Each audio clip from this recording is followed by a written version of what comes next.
The black balloons were the first signs something was wrong. They bobbed against my apartment ceiling like funeral decorations, casting warped shadows in the dim evening light.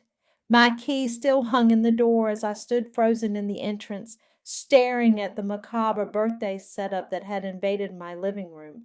My name is Natalie, and this was how I spent my 28th birthday, walking into what looked like my own wake. Surprise! Naomi jumped out from behind my couch, her signature mischievous grin plastered across her face. Happy Death Day, bestie! What the actual hell is this? I managed to whisper, dropping my work bag. The coffee table displayed a black sheet cake decorated with a headstone. In perfect cursive frosting it read, R.I.P. Natalie's old life. It's metaphorical. Naomi bounced over, grabbing my shoulders. You've been basically dead inside since, well, you know. So we're having a funeral for your old self? Time to bury the past and rise from the ashes. My mother's death. She didn't need to say it. 3 years later, and Naomi still tiptoed around those words like they might shatter me. Look, there's even party favors. She thrust a black envelope into my hands. My fingers trembled as I opened it, pulling out an elegant invitation card. You are cordially invited to celebrate the death of Natalie Quinn's former self. May she rest in peace and finally start living again. This isn't funny. My voice cracked. You know what today means to me? That's exactly why. No, I cut her off. My mother died 2 days after my birthday. You really thought this was appropriate? Roman, Naomi's younger brother, emerged from my kitchen looking uncomfortable. I told her it might be too much. Oh, come on. Naomi rolled her eyes. It's been 3 years. You can't keep using grief as an excuse to shut everyone out. You barely leave your apartment except for work. You haven't dated since college. You're practically a ghost yourself. Get out. The words came out ice cold. Natalie, please. Get out! I screamed, ripping down the nearest balloon and throwing it at her. It bounced harmlessly off her shoulder, but she flinched like I'd slapped her. Fine. Naomi's voice hardened. Stay trapped in your little mausoleum. But I'm done watching you waste your life because you're too scared to live it. She stormed toward the door, Roman trailing behind with an apologetic glance my way. I followed them out, fully prepared to change my locks and never speak to either of them again. But Naomi spun around in the hallway, tears suddenly streaming down her face. Wait, there's something else. Something I should have told you weeks ago. Save it. It's about your mom. Her words stopped me cold. I found a letter in one of her old books when we were cleaning out the donation boxes. My heart stuttered. What letter? It's not something I could just spring on you. I've been trying to find the right moment. Where is it? At my place. I can get it now if... I was already halfway to the elevator, jabbing the button repeatedly. Then what are we waiting for? Natalie, Roman touched my arm gently. Maybe you should take a minute to... Don't. I jerked away from him. 3 years of grief counseling taught me one thing.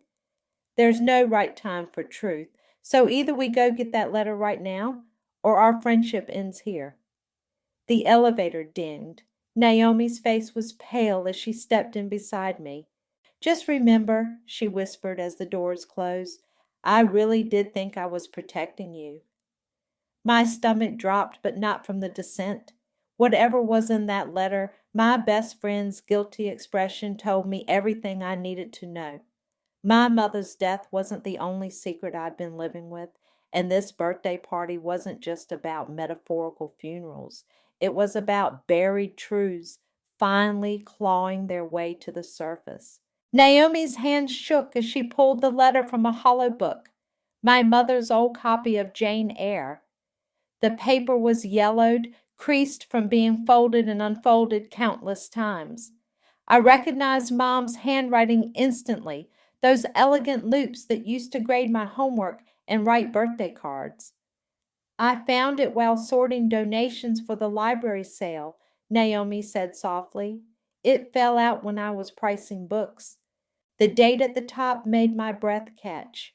April 15th, 3 days before she died. My fingers trembled as I unfolded it. My dearest Natalie, if you're reading this, I'm already gone. There are truths I've carried like stones in my heart, weighing me down for decades. You deserve to know them, even though writing this letter terrifies me. Emmett isn't your biological father. The words blurred. I blinked hard, forcing myself to keep reading.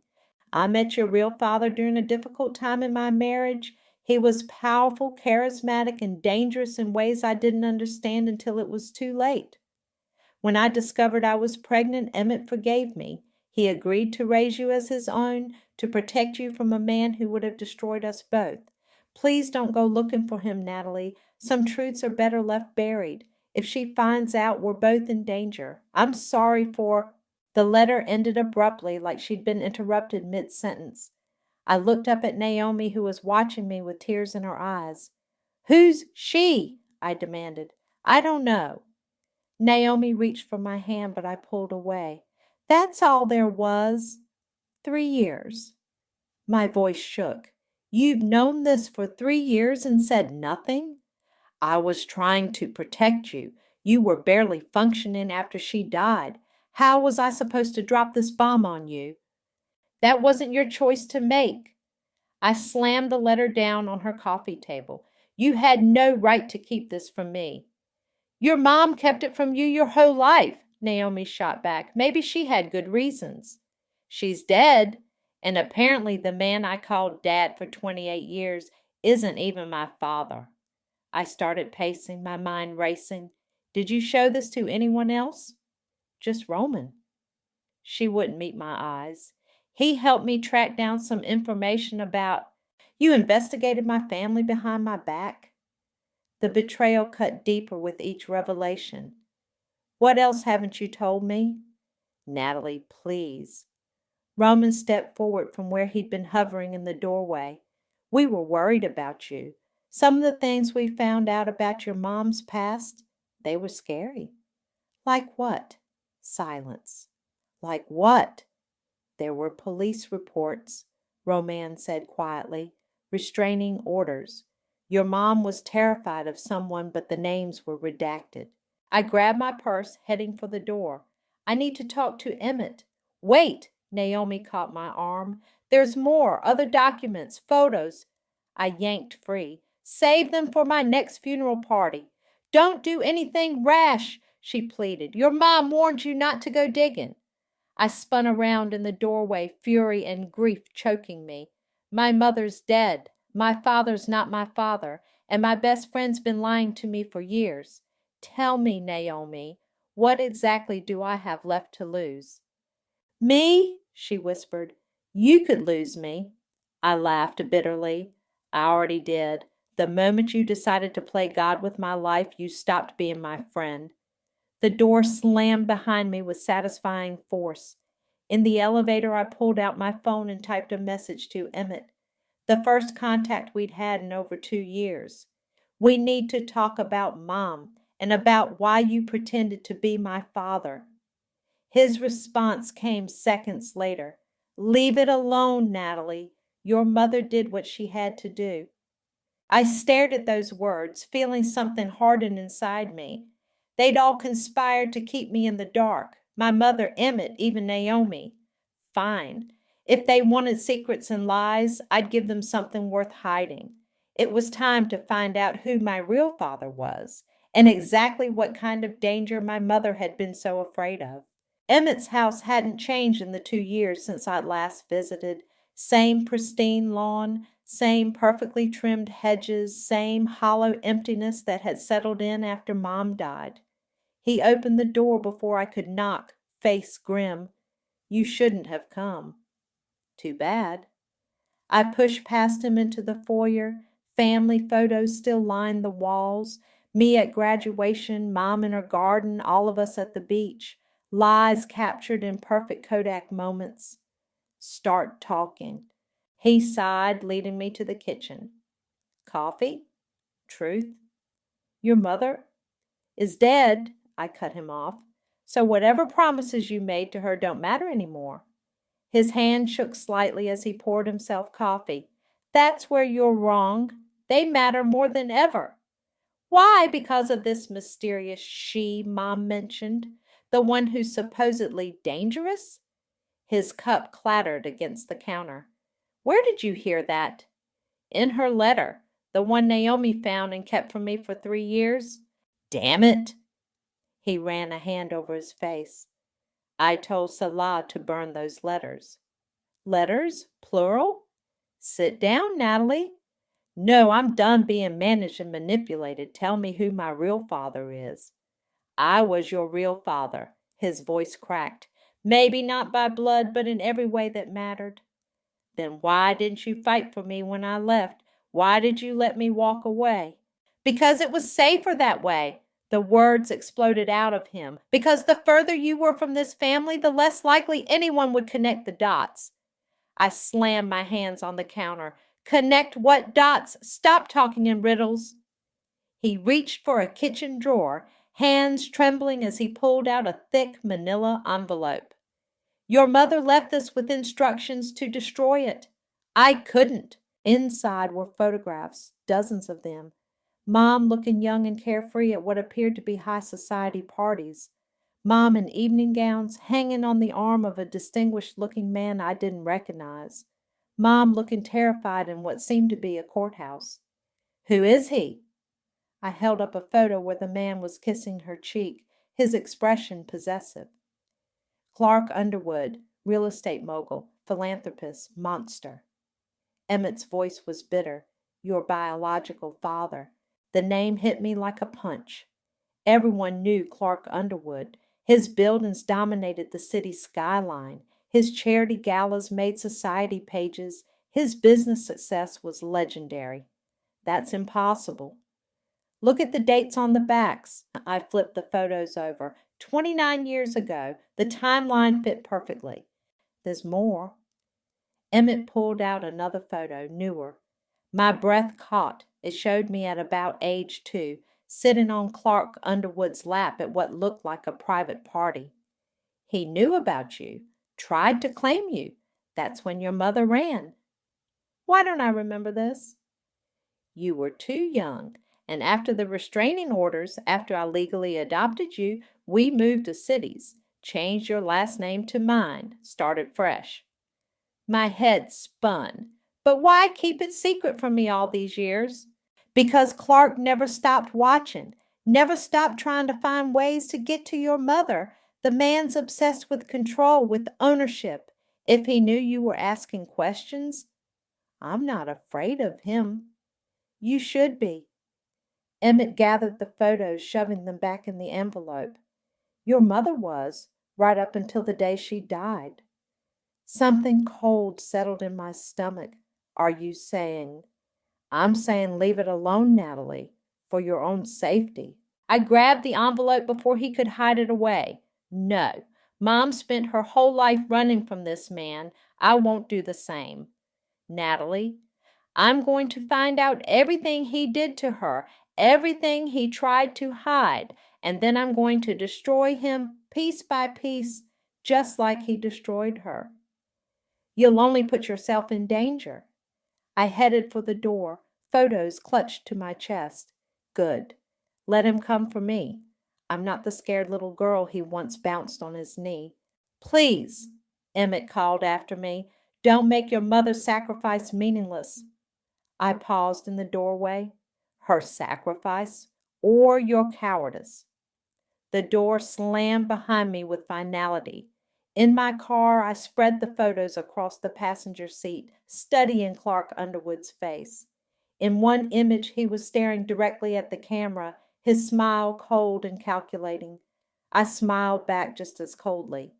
Hello, Father. Time to get acquainted. Getting into Clark Underwood's charity gala was almost too easy. A press pass, a borrowed camera, and a fake name were all it took. I adjusted my blazer, channeling every ounce of confidence I'd learned in journalism school before dropping out. Sarah Matthews, From the Daily Chronicle, I told the security guard, flashing my counterfeit credentials. He barely glanced at them before waving me through. The ballroom dripped wealth, crystal chandeliers, flowing champagne, designer gowns worth more than my yearly salary. And there he was, holding court near the stage, exactly like in those old photos with Mom. Clark hadn't aged much, still tall, distinguished, radiating power like a force field. I raised my camera, snapping photos while inching closer. His security detail tracked my movement, but press photographers were expected here. I was just another face in the crowd, until I wasn't. Miss Clark's eyes locked onto mine mid-conversation, his sentence trailing off. Something flickered across his face, recognition, shock, fear. It vanished instantly behind a practiced smile. Sarah Matthews, I supplied, thrusting out my hand. I was hoping for a quick interview about tonight's fundraiser. He recovered smoothly, gripped firm as he shook my hand. Of course. Time is clear my next 15 minutes. His assistant looked surprised but nodded, ushering us toward a private alcove. My heart hammered as Clark gestured for me to sit. So, Miss Matthews? He studied me intently. You're new at the Chronicle? Freelance, I said. Just started. Interesting. He sipped his whiskey. You remind me of someone I knew long ago. The resemblance is striking. Oh? I kept my voice neutral, camera poised. Anyone I might know? Doubtful. She left town decades ago. His smile didn't reach his eyes. Now about the fundraiser. Actually, I'm more interested in your history with Salah Quinn. The glass froze halfway to his lips. I'm not familiar with that name. Really? Because I have photos suggesting otherwise. I pulled out my phone, sliding it across the table. On screen was the image of him kissing Mom's cheek. Care to explain? Where did you get this? His voice turned to ice. Same place I got the ones of you with me as a toddler. The mask cracked. For a split second, raw emotion crossed his face. Hunger, possession, rage. Then his features smoothed back to polite confusion. I think there's been a misunderstanding, Miss Natalie. My own name hit like a slap. I leaned forward, dropping all pretense. No misunderstanding. I know exactly who you are. What I don't know is what you did to my mother that made her so afraid. Security! He stood abruptly. Please escort this young woman out. She's clearly unwell. Touch me and I release everything to the real press, I warned as guards approached. Every photo, every document, every dirty secret Mom took to her grave. He waved the guards back, voice low and dangerous. You have no idea what you're playing with, little girl. Actually, I do. I'm playing with the truth. Question is, how much are you willing to pay to keep it buried? Get out. His composure cracked completely. Before I forget your what? I stood gathering my things. Say it, admit what you are to me. Instead, he turned his back, hands shaking as he drained his whiskey. Leave now, while you still can. I headed for the exit, pausing at the door. You know where to find me when you're ready to talk. After all, you've been watching me my whole life, haven't you? His silence was answer enough. Outside, adrenaline made my hands tremble as I hurried toward my car. I'd done it, confronted him, rattled him, proved he remembered everything. Excuse me? I spun around. A woman about my age stood there, elegant in a black cocktail dress. I saw what happened in there, she said softly, with Clark. You were watching? She smiled sadly. I'm always watching him, just like you started to. She extended her hand. I'm Wren, and you look exactly like our mother did at your age. The world tilted sideways as her words sank in. Our mother? We need to talk, she said, about the man who destroyed both our families. The 24-hour diner was nearly empty at this hour. Wren sat across from me, stirring her coffee endlessly while I processed everything she just told me. So your mother's Nora? I asked. My mom's estranged sister? Was. Wren's mouth tightened. She died last year. Cancer. I'm sorry. The words felt hollow. I'd never even met my aunt. But I don't understand. How does Clark fit into all this? Mom told me everything before she died. Wren pulled out her phone, showing me an old photograph. That's her with Clark around the same time he was seeing your mother. The timestamp showed it was taken mere months after the photos I had of him with Mom. My stomach churned. He was sleeping with both sisters? Classic Clark. Wren's laugh was bitter. He collects people, especially women who remind him of his dead wife. Your mam and mine? They could have been her twins. What happened to his wife? Officially, car accident, but Mom always suspected. She trailed off meaningfully. A chill ran down my spine. And what happened between him and our mothers? Mom got pregnant with me. When she told Clark, he became obsessive, controlling, started talking about how we'd be the perfect family. Wren's hands shook slightly. Then he found out about Selah's pregnancy. And he went nuclear, threatened to destroy them both if they didn't do exactly what he wanted. Mom ran. Your mom stayed and fought, got restraining orders, tried to expose him, but Clark's lawyers buried everything. My coffee grew cold as Wren detailed years of harassment, surveillance, and threats. How Clark had systematically dismantled both sisters' lives until they fled in different directions. That's why Mom changed my name, I realized. Why she married Emmett. Smart move, Clark's obsession with bloodlines, with having heirs. It's pathological. Wren grimaced. I've been investigating him for years, building a case. What kind of case? She glanced around before pulling out a USB drive. Financial records, witness statements, evidence of bribes, blackmail, maybe worse. But I can't prove any of it without help. What kind of help? Your mother's documents. Whatever made Clark so scared of her talking. She leaned forward. We could take him down, Natalie, together. Before I could respond, my phone buzzed. A text from Roman. Need to talk. It's about Naomi and your mom. Important. Everything okay?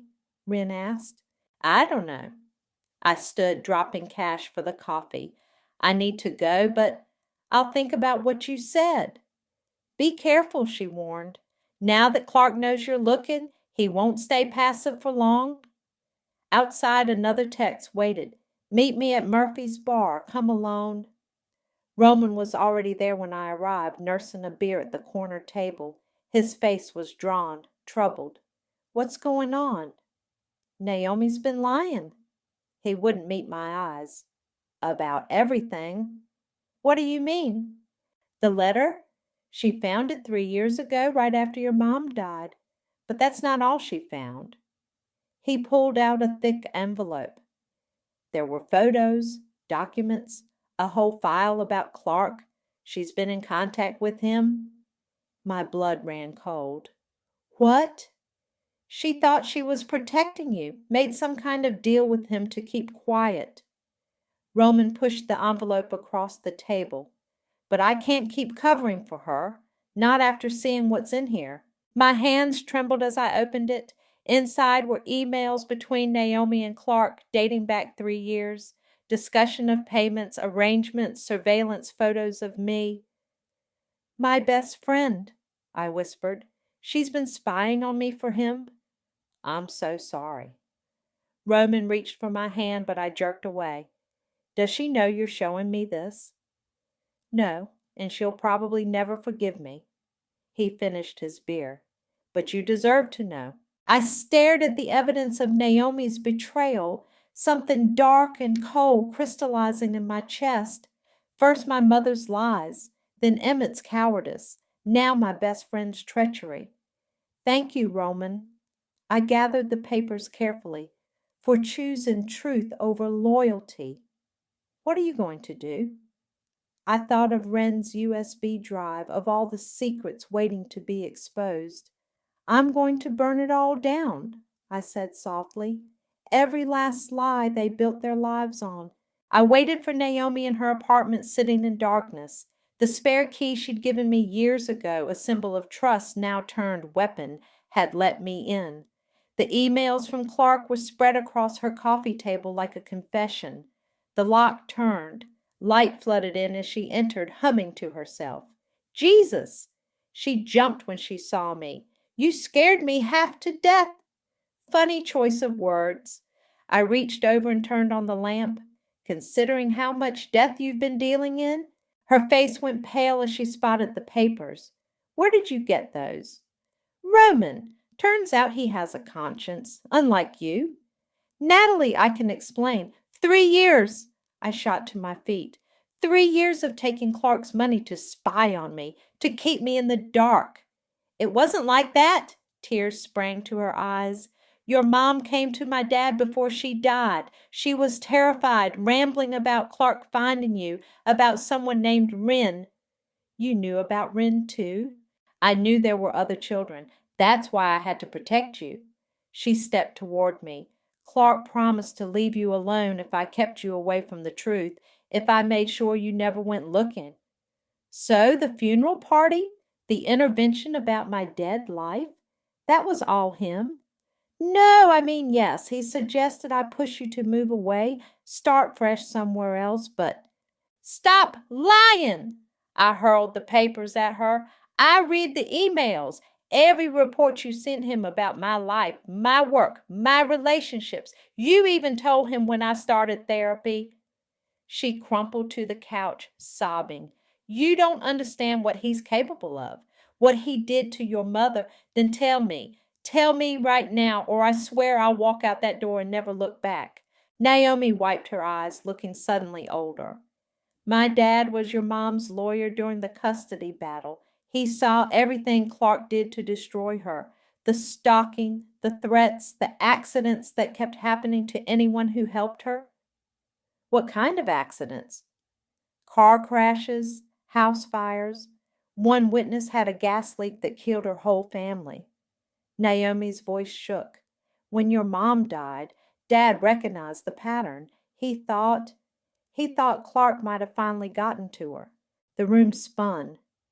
Are you saying Clark murdered my mother? Dad couldn't prove it, but he warned me to keep you safe, keep you hidden. Then Clark approached me at the funeral, said he could make sure nothing happened to you if I helped him keep tabs on you. So you sold me out to protect me? I laughed bitterly. How noble. What was I supposed to do? Let him hurt you like he hurt Selah? You should have told me the truth. Let me decide how to handle my own life. I was scared. She grabbed my hands. I'm still scared. Every time you miss a call or show up late, I panic thinking he's finally done something to you too. I pulled away. Well, you don't have to worry anymore. I'm not hiding from him. In fact, I'm going to destroy him, with help from the sister you knew about but never told me I had. Natalie, please. She blocked the door. Don't trust Wren. She's not what you think. Move. Not until you listen. There's more you need to know. I've heard enough of your version of truth. I shouldered past her. Goodbye, Naomi. He'll kill you, she screamed after me, just like he killed your mother. I turned in the doorway, ice in my veins. No, he won't, because I'm not running like she did. I'm not hiding like you did. I'm going to take everything he loves and burn it to the ground. Then you're no better than him. Maybe not. I smiled coldly. But at least I'm honest about who I am, unlike my best friend who sold me out for 30 pieces of silver. Her sob followed me down the hallway, but I didn't look back.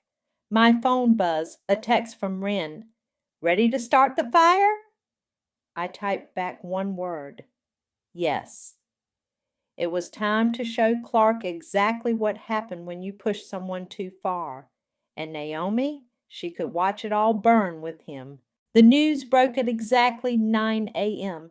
Every major network, every newspaper website, every social media platform exploded simultaneously with the story. Real estate mogul Clark Underwood linked to decades of abuse, corruption, and suspected murder. I watched from a cafe across from his office building as chaos erupted. Reporters swarmed the entrance, police cars appeared, Clark's security team scrambled to control the situation. Beautiful, isn't it? Wren slid into the seat beside me, smiling as she sipped her latte. Father's empire crumbling in real time. The evidence we'd leaked was overwhelming. Financial records showing decades of bribes and blackmail, witness statements about stalking and threats, photos connecting him to suspicious deaths, including a damning series from the night my mother died. My phone buzzed. Emmett, what have you done? I texted back. Exactly what Mom should have done years ago.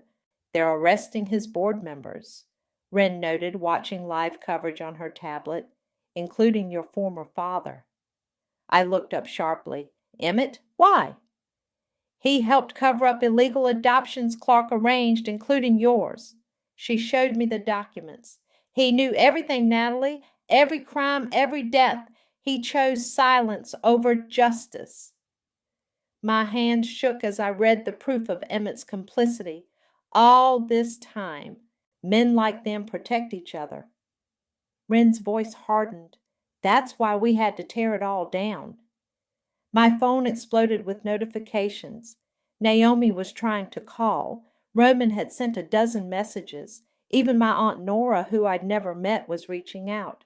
Then came Clark's message. You're making a mistake. Let me explain. Don't respond, Wren warned. Let him squirm. Instead, I forwarded his message to every news outlet that had contacted me. Let the world see his attempt at manipulation. Look! Wren pointed across the street. Clark was being led out in handcuffs, his perfectly tailored suit wrinkled, his composed mask finally cracking. Our eyes met through the cafe window. Recognition, rage, and something like pride flashed across his face. I raised my coffee cup in a mock toast. Ms. Quinn? A detective approached our table. We need your statement about Salah Quinn's death. Of course. I stood gathering my things. I have recordings, too, of everyone involved. Wren touched my arm. Including Naomi? I hesitated. The flash drive in my pocket contained proof of her deals with Clark, her years of surveillance. One word from me would destroy her life completely. Yes, I said finally. Everyone pays for their choices. The detective took me to the station where I spent hours detailing every betrayal, every lie, every secret finally dragged into light. When I emerged, the sun was setting on a changed world. Clark's arrest dominated headlines. Emmett had been released on bail. Naomi's firm had suspended her pending investigation.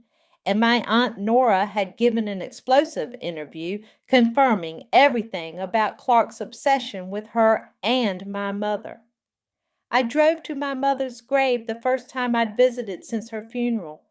The headstone was simple, bearing only her name and dates.